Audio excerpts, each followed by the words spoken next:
महंत धर्म पूज्य बलदेवगिरीजी महाराज, दुधरेज वडवाड़ा मंदिर परम पूज्य महंत श्री कनीराम बाबू, प्रसिद्ध कथाकार दुधाई वडवाड़ा मंदिर महंत श्री रामपाल दास महाराज जी, बावड़ी मारी महंत श्री परम पूज्य राम बापू, वड़ियाद परम पूज्य श्री अर्जन बापू,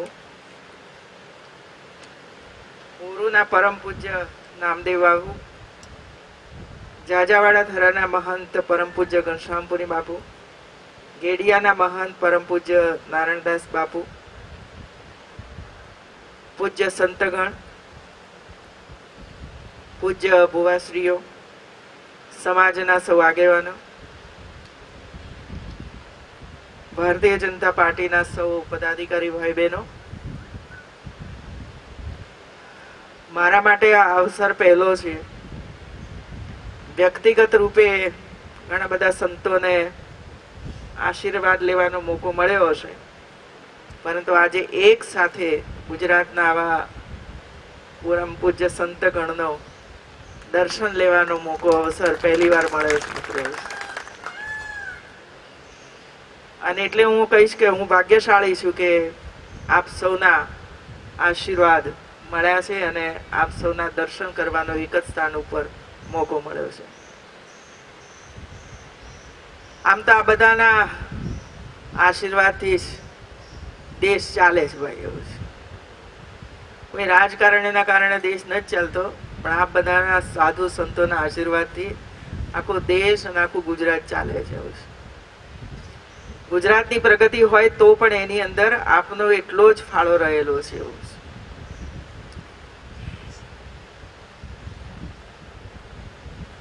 मालधारी समाज माटे आपनी लागणी हूँ समझी शकું છું। મને એક હોસ્ટેલની વાત જ્યારે આ બધા કરી રહ્યા છે ત્યારે અમદાવાદ, વડોદરા, સુરત, રાજકોટ એ બધા જે સ્થાનો ઉપર વધુમાં વધુ મેડિકલ કોલેજો છે, વધુમાં વધુ એન્જિનિયરિંગ કોલેજો છે, अन्य कॉलेजों पण छे, आर्ट्स, कॉमर्स, साइंस,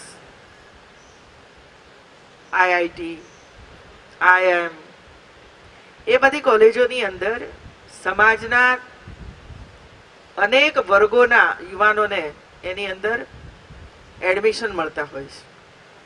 अने एडमिशन ज्यारे मळे छे त्यारे ए बधाओ एक साथे रही शके एना माटे आ 4-5 स्थानों उपर समरस होस्टेलो बनी रही छे।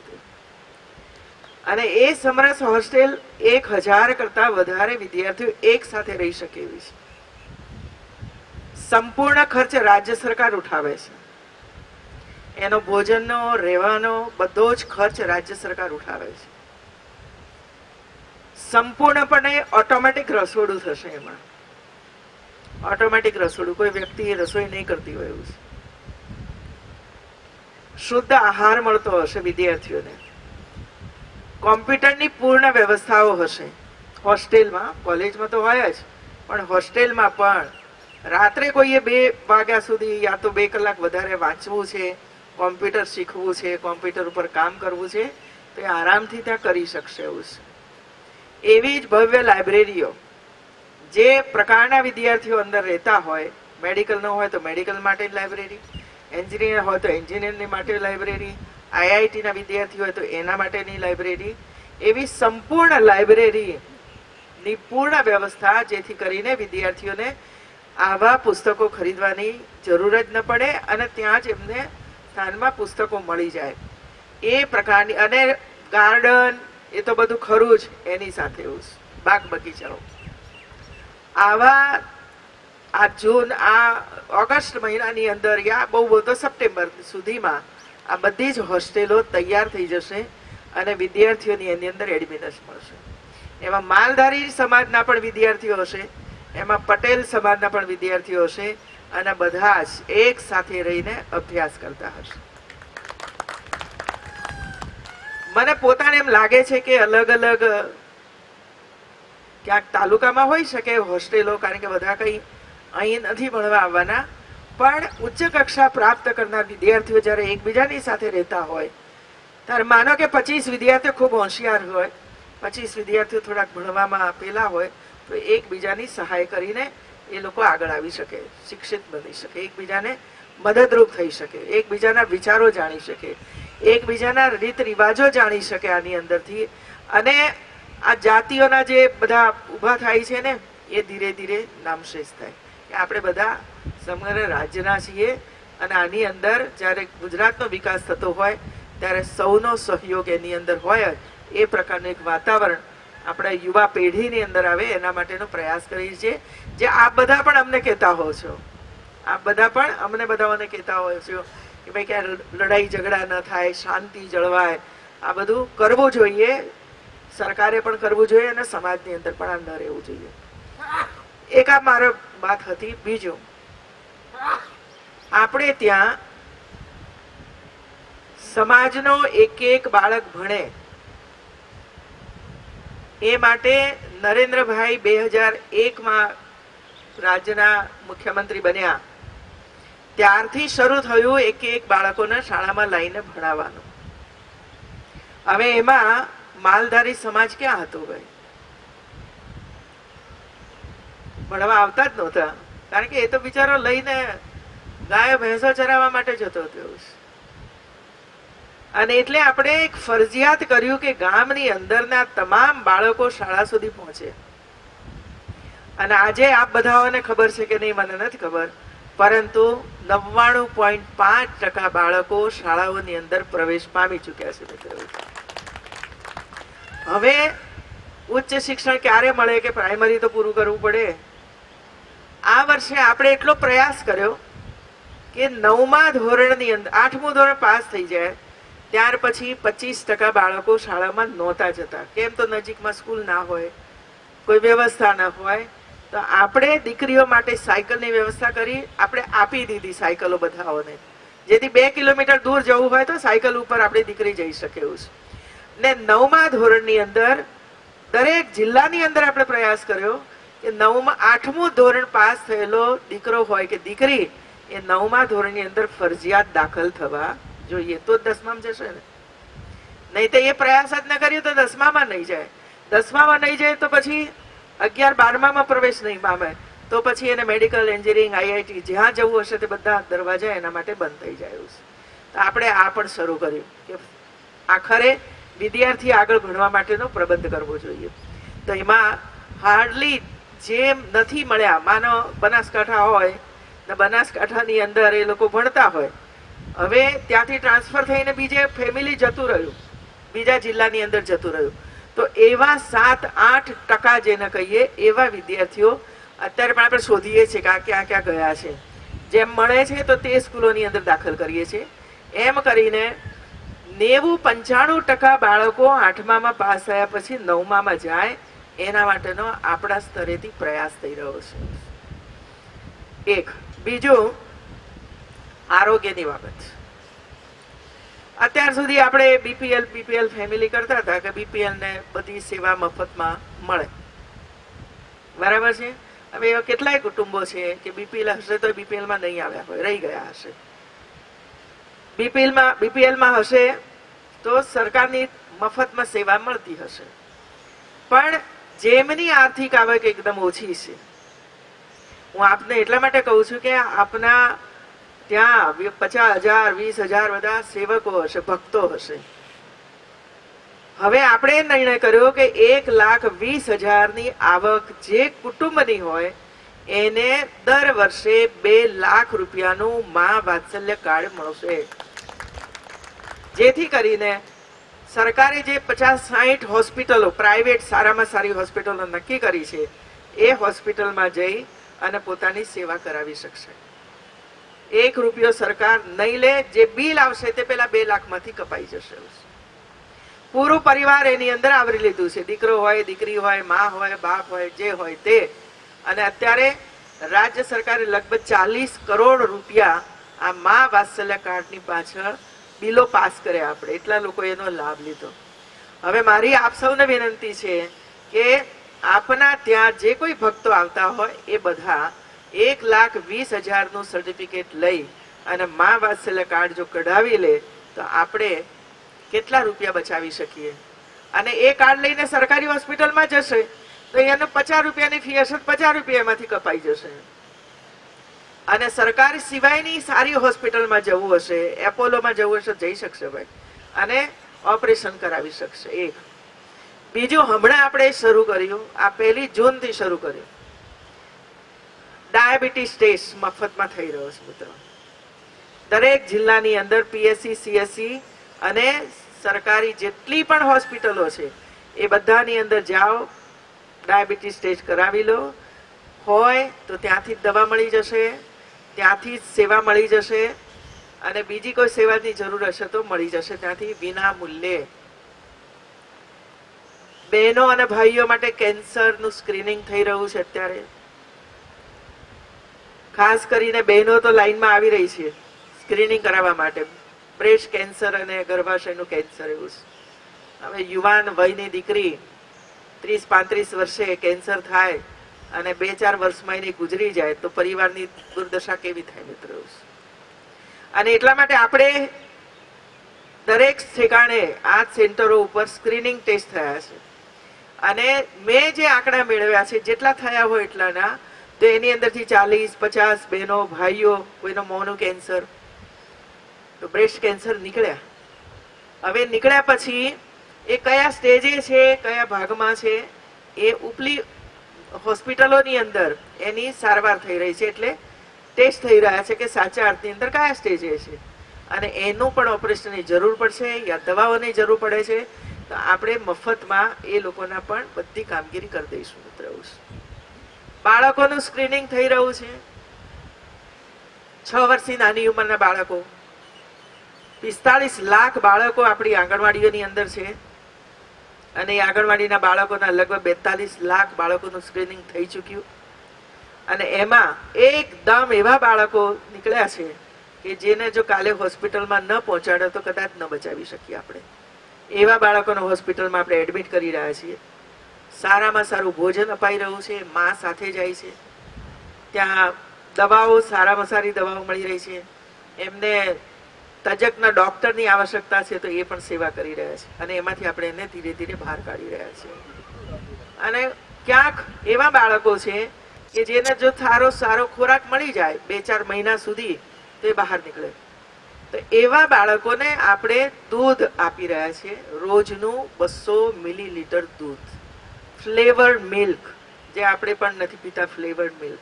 એવા રાજ્યના 43 તાલુકાઓની અંદર 5 લાખ બાળકોને સ્કૂલોની અંદર, આંગણવાડી અને પ્રાથમિક શાળાઓની અંદર ફ્લેવર્ડ દૂધ આપણે આપી રહ્યા છીએ.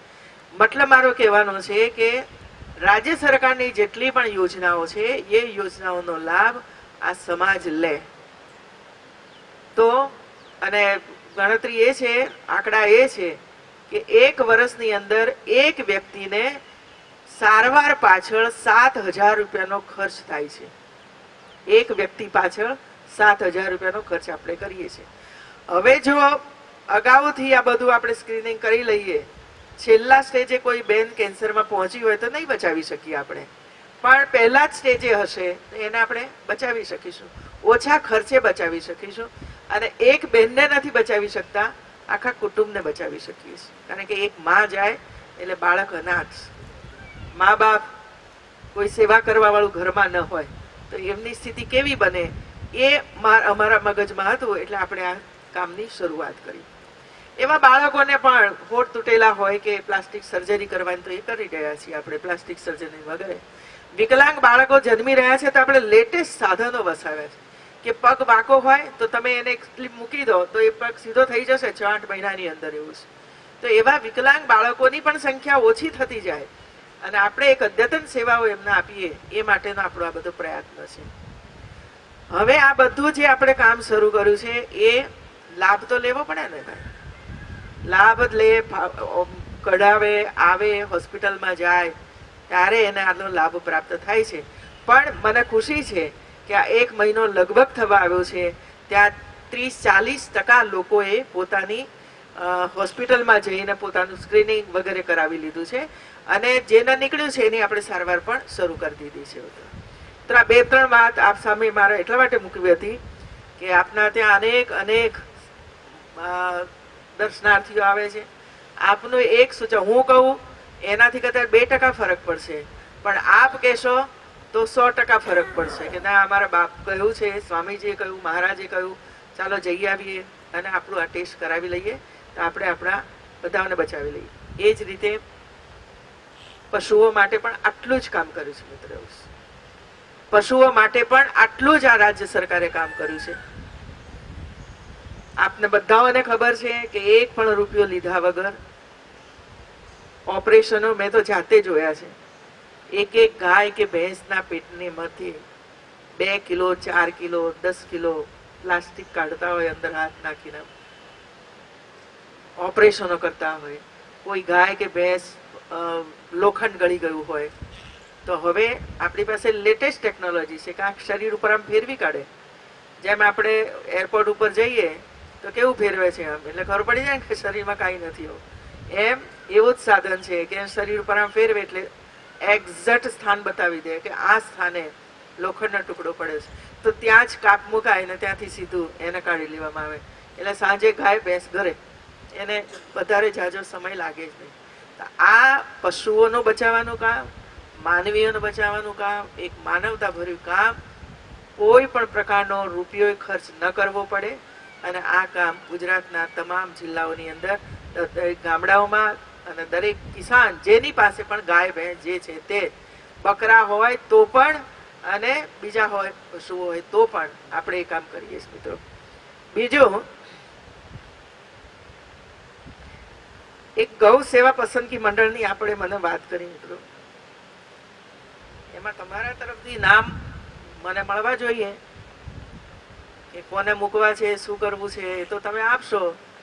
અમને આમાં બોર્ડ નિગમની અંદર અમને શું તકલીફ હોય, ઉપરથી વધારે સારું આપનું માર્ગદર્શન મળશે. એની અંદર શું કરવું જોઈએ, શું રાખવું જોઈએ, તો એ માર્ગદર્શન આપના તરફથી મળશે તો જરા ગૌણ સેવા પસંદગી મંડળ હોય અથવા તો જે બોર્ડ નિગમો હોય એની અંદર આપને મૂકવામાં અમને કોઈ તકલીફ જ નથી ભાઈઓ છે, તો એ મળે તો સારું.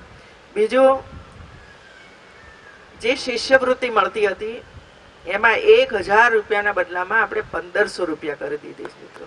1500 રૂપિયા કરી છે, જેથી કરીને એક વિદ્યાર્થીઓને એનો લાભ પ્રાપ્ત થયો છે. કેનાલમાં પાણી તો આપણે પહોંચાડીએ છીએ મિત્રો ને એમાંથી લોકો લે છે. દૂધ ઉત્પાદક મંડળીઓ જ્યાં પણ બની છે ત્યાં એમાં માલધારી સમાજની હશે અથવા કોઈ પણ સમાજની હશે, મેં કશું જોયું નથી, પણ જ્યાં મહિલાઓની દૂધ ઉત્પાદક મંડળીઓ બનાવી છે, જે ગામમાં એક પણ દૂધ સહકારી મંડળી નહોતી એવા ગામની અંદર આપણે મહિલાઓની બનાવવાની વાત કરીએ. લગભગ 2200 કરતા વધારે દૂધ ઉત્પાદક સહકારી મંડળીઓ માત્ર બહેનોની બની છે. હવે બહેનો પણ જ્યારે ખેતીવાડીમાં પશુપાલનમાં આગળ આવી રહી છે ત્યારે આપણે 2 બાબતો નક્કી કરી એમના માટે. ગયા વર્ષના બજેટમાં આપણે મૂક્યું, આપણે આપવાની શરૂઆત પણ કરી કે મિલ્કિંગ મશીન કે 10 પશુઓનું દોહન કરતા હોય, દૂધ કાઢતા હોય, દોતા હોય ગાય ભેંસને, તો 10 કરતા વધારે પશુઓ જે કોઈ પાળતું હોય તો એને મિલ્કિંગ મશીન આપવાનું. અને મિલ્કિંગ મશીન અત્યારે લઈ રહ્યા છે 45-55 હજાર રૂપિયાની આપણે સબસિડી આપીએ છીએ એમને, અને મિલ્કિંગ મશીન મળે છે એમને. અને એની સાથે દૂધ ભરવા માટેનું ત્યાં બલ્ક મિલ્ક કુલર. દૂધ તો દોઈ દીધું, પણ સવારે 4 વાગે દોયા, 5 વાગે દોયા, પણ 8 વાગે કે 9 વાગે ડેરીમાંથી માણસ લેવા આવે તો 2-4 કલાક દૂધ પડ્યું રહે તો બગડી ન જાય, એના માટે આપણે બલ્ક મિલ્ક કુલર આપી રહ્યા છીએ ગામડાઓની અંદર, જેથી દૂધ બધા એની અંદર નાખે. અને એ એવા છે કે તમારા દૂધની ફેટ પણ ત્યાં જાણી જ શકાય. એમાં જેવું નાખશો એટલે ફેટ કહી જ દેશે. એની સાથે એનો ભાવ કેટલો છે અને એને કેટલી કિંમતનું દૂધ થયું એ પણ એની સાથે આવશે, એટલે કોઈ છેતરપિંડી ન થાય. 9-10 વાગે આવીને ડેરી વાળા દૂધ લઈ જાય એટલે એમાં કોઈ છેતરપિંડી અથવા તો એવો કોઈ પ્રશ્ન ન ઉભો થાય એ કર્યો. બીજું, ગામની અંદર આ જ બહેનોને કોઈ નાનું મોટું કામ કરવું હોય, ભેગા મળવું હોય, વિચારણા કરવી હોય, કોઈ ટ્રેનિંગ લેવી હોય અથવા કંઈ શીખવું હોય તો ત્યાં 300 ચોરસ મીટરનો પ્લોટ મફતમાં આપણે આપીએ છીએ, 1 રૂપિયો લઈને માત્ર. અને એના ઉપર 5 લાખ રૂપિયા આપીએ છીએ મકાન બાંધવા માટે. 5 લાખ રૂપિયા. તો મકાન બંધાય, મફતમાં જમીન મળે, તો બહેનો માટેની એક સરસ. પછી એવું જરૂરી નથી કે ત્યાં બહેનો જ અમે કહીએ કે બહેનોનું ત્યાં પણ ભાઈઓ કરે તો અમે કઈ નડવાના નથી તમને, એવું છે ત્યાં એ પણ કરી શકશે. ત્યાં આવું છે, સાંજે બહેનો કરે સવારે ભાઈઓ કરે. તો ત્યાં સ્થળ ઉપર જ એ લોકો ટ્રેનિંગ લઈ શકે. કોઈ ખેડૂત આવ્યા, કૃષિનું કંઈ શીખવું છે, કોઈ પશુપાલનનું કોઈ જ્ઞાન લેવું છે, આરામથી આ બધું કામ એની અંદર થઈ શકે. એના માટે પહેલી વાર આપણે આ યોજના બનાવી અને બહેનો એનો લાભ ખૂબ સારી રીતે લઈ શકે છે. સખી મંડળો, ખૂબ મોટું કામ સખી મંડળોની અંદર થઈ રહ્યું છે. એમાં મને ખુશી છે ભાઈઓ કે માલધારી સમાજની બહેનો પણ એની અંદર જોડાયેલી છે, રબારી સમાજની બહેનો પણ એની અંદર જોડાયેલી છે. કોઈ 15 રૂપિયા બચાવે છે, કોઈ 20 રૂપિયા બચાવે છે. અને એક સખી મંડળમાં 20-25 બહેનો હોય છે, 20 અથવા 15 પણ હોય છે કે 10 પણ હોય છે, જેવું ગામ. અને એવા 2.25 લાખ સખી મંડળો છે. અને ટોટલ ગણો તો 25-30 લાખ બહેનો આ સખી મંડળો સાથે જોડાયેલી છે. હવે એમાં આપણે શું કરીએ છીએ કે બહેનો બચત કરે 15 રૂપિયા મહિને, એમાં મૂકે બેંકમાં. પછી જેને જરૂરિયાત હોય એ આપે, એની અંદરથી હપ્તો લઈ જાય 100 રૂપિયા. એ પોતે એનું વ્યાજ નક્કી કરે, 2 રૂપિયા લેવું છે કે 1 રૂપિયો લેવું છે, અને અંદર અંદર ભરપાઈ કરે. ત્યાર પછી સારી ચાલતી આવી સખી મંડળને રાજ્ય સરકાર તરફથી 1 લાખ, 2 લાખ, 5 લાખ રૂપિયા સુધી 5% સહાય ઇન્ટરેસ્ટ કરીને આપણે એને લોન આપીએ છીએ. 5 રૂપિયા 7% રાજ્ય સરકાર ભોગવે છે વ્યાજ, અને 5% માત્ર બહેનોએ આપવાનું. અને એવા 2 લાખ જોઈએ, 5 લાખ જોઈએ તો રાજ્ય સરકાર એમને બેંકોની મદદથી આપણે સહાય કરીએ છીએ. અને બહેનો એટલું સુંદર કામ કરી રહી છે. 1700 કરોડ રૂપિયાનો વહીવટ અમારી આવી ઓછું ભણેલી, વધારે ભણેલી, બિલકુલ ન ભણેલી બહેનો વહીવટ કરી રહી છે. તમને એનો અનુભવ કેટલો છે મને ખબર નથી, પણ હું તો અનેક સખી મંડળોની બહેનોને મળી છું. જરાય ન ભણેલા હોય તો પણ સરસ મજાનો હિસાબ રાખે છે. અને ભાઈઓ કદાચ લોન નથી ભરી શકતા, પણ મારી બહેનો માટે મને ગૌરવ છે કે 100% બેંકની લોનો ભરી કાઢે છે. 100% લોન બહેનો ભરે છે. આપણા માટે ગૌરવની બાબત છે મિત્રો. અને દૂધે ધોઈને પૈસા આપશું, એ શબ્દો એમના હું સાંભળ્યું કે દૂધે ધોઈને અમે પૈસા આપીશું, કોઈનું દેવું અમે નહીં રાખીએ મિત્રો. તો આ કમિટમેન્ટ સાથે આ બહેનો આ બધું કામ કરે છે મિત્રો. હમણાં બક્ષી સમાજનો ફાયદો થાય એટલા માટે ક્રિમિનલ સર્ટિફિકેટ 6 લાખ રૂપિયા કર્યા, 4 લાખના બદલામાં 6 લાખ રૂપિયા કર્યા. અને 3 વર્ષ સુધી એ સર્ટિફિકેટ ચલાવવાનું એ પણ આપણે નિર્ણય કરી દીધો. કારણ મને ખબર હતી કે લાઈનમાં બધાએ ઊભા રહેવાનું, દર વર્ષે સર્ટિફિકેટ લો, બધા વર્ષો સુધી ચલાવ્યા કરું. પણ આપણે નિર્ણય કર્યો કે ક્રિમિનલ સર્ટિફિકેટ 3 વર્ષ સુધી ચાલશે. ફરી ફરી લેવાની જરૂર નથી. તમે લીધું હોય એને 3 વર્ષ પૂરા થયા હોય તો જ તમારે સરકારમાં આવવાનું સર્ટિફિકેટ લેવા માટે. એ ઉપરાંત જે ગરીબોને આપણે આપીએ છીએ, સહાય કરીએ, કોઈને મકાન આપીએ છીએ, કોઈને કોઈ બીજું મશીન આપીએ છીએ, કોઈને સોલર પંપ આપીએ છીએ, તો એ બધાની અંદર સર્ટિફિકેટ ઇન્કમનું હોય છે. એમાં પણ આપણે નક્કી કર્યું કે સરકારની યોજનાઓનો લાભ મેળવવો હોય તો પણ જે સર્ટિફિકેટ તમે આપશો એને અમે 3 વર્ષ સુધી ચલાવીશું. એમાં કોઈ ફરી સર્ટિફિકેટ આપણે નહીં લઈએ. એવું છે. જ્યાં સુધી તમારા ગાળાની વાત થઈ, અત્યાર સુધીમાં જેમની પાસે એના ડોક્યુમેન્ટ્સ હતા એને આપણે કામ પૂરું કરી દીધું છે. ગયા વર્ષે પણ જ્યારે હું બનાસકાંઠામાં આવી ત્યારે મને મળ્યા હતા અને કે અમારી પાસે છે છતાંય અમને નથી મળ્યું. ત્યારે પણ મેં અધિકારીઓને કહ્યું હતું કે જેમની પાસે પણ એક ડોક્યુમેન્ટ્સ હોય તો પણ તમે એને ગાળા એને કરી આપો. એ નિર્ણય આપણે કરેલો છે અને એ પ્રમાણેની કામગીરી નીચે થતી હશે. અને તેમ છતાં તમારા ધ્યાન ઉપર કંઈ પણ હોય તો મારું ધ્યાન અવશ્ય દોરજો. એક બીજું, હમણાં પણ ક્યાંથી આવ્યા હતા બધા, પેલા એસટી નું જુનાગઢ ગીર બરડા, એની અંદરથી મારી પાસે આવ્યા હતા. એમાં 4-5 પ્રકારના પ્રશ્નો સંકળાયેલા હતા. એના બીજે કે ત્રીજે દિવસે જ મેં વિડીયો કોન્ફરન્સ દ્વારા અધિકારીઓ સાથે વાત કરી હતી, કલેક્ટરો સાથે ગીર ગઢડા, ત્યાર પછી ગીર સોમનાથ, જુનાગઢ, એ બધાઓની સાથે મેં વાત કરી હતી. એમાં લેટ એટલા માટે થયું છે કે ત્યાંથી સર્ટિફિકેટ એમની પાસે હોય અને અમદાવાદમાં રહેવા માટે આવ્યા હોય, એટલે ત્યાંથી એમને આ બધી જ બાબતોના ડોક્યુમેન્ટ્સ એ અમદાવાદના કલેક્ટરને મોકલવા પડે. અમદાવાદના કલેક્ટર એને વેરીફાઈ કરે કે આ બધા સર્ટિફિકેટ બરાબર છે કે નહીં, એ વેરીફાઈ કરે અને ત્યારે જ એને એ સર્ટિફિકેટ આપતા હોય છે.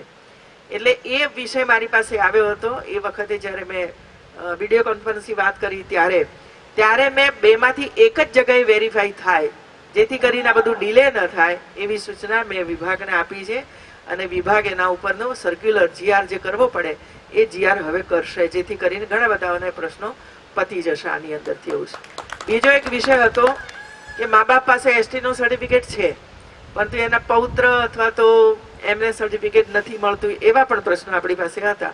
એનો પણ નિકાલ લાવવાનું મેં એમને કહ્યું છે કે જે પોતે આ સર્ટિફિકેટ ધરાવતા હોય એના વારસદારોને એ સર્ટિફિકેટ મળવું જોઈએ, એ પણ આપણે નિર્ણય કરેલો છે મિત્ર. એવું છે. અને એમાં સર્ટિફિકેટ હોય અને ન મળતું હોય તો મારા બધા બેઠા છે ભારતીય જનતા પાર્ટીના કાર્યકર્તાઓ એ ઇન્ડિવિજ્યુઅલ કેસ લઈને આવશે, જનરલાઇઝ નહીં પણ કેસ કે આ 4 ને નથી મળ્યું તો અમે 4 ને અપાવવા માટેનો પ્રયાસ કરીશું. એવું છે. આ બધા આપના તરફથી જે પ્રશ્નો હતા એ પ્રશ્નોની ચર્ચા મેં તમારી સમક્ષ કરી છે અને હવે પ્રસાદ આપણી રાહ જુએ છે, એટલે આપણે સાથે પ્રસાદ લઈએ અને ગુજરાતનું કલ્યાણ થાય એના માટે આપણે આશીર્વાદ આપ્યા છે. અને દિલ્હીમાં પણ આપના આશીર્વાદથી જ નરેન્દ્રભાઈ મોદી ત્યાં બેઠા છે, એમના આશીર્વાદથી પણ આખો દેશ એ કલ્યાણના માર્ગે જાય એવી જ આ પ્રસંગે આપ સૌની શુભેચ્છાઓ છે, આશીર્વાદ છે. અને ઈશ્વરને પ્રાર્થના કરીએ કે વરસાદ તો બધા જ તાલુકાઓની અંદર થઈ ગયો છે પણ હજુ વરસાદની જરૂરિયાત છે જ. આપણે બધા ભેગા મળીને ઈશ્વરને પરમાત્માને પ્રાર્થના કરીએ કે અમારા પશુઓને રીબાવશો નહીં, અમારા ગરીબોને ન રીબાવશો, અમારા કૃષિ જગત સાથે જોડાયેલા સૌ ભાઈ બહેનોને કોઈ મુશ્કેલી ન પડે એ પ્રકારે વરસાદ આપજો, જેથી કરીને અમારું ગુજરાત, અમારો દેશ સુખી અને સમૃદ્ધ બને. ધન્યવાદ.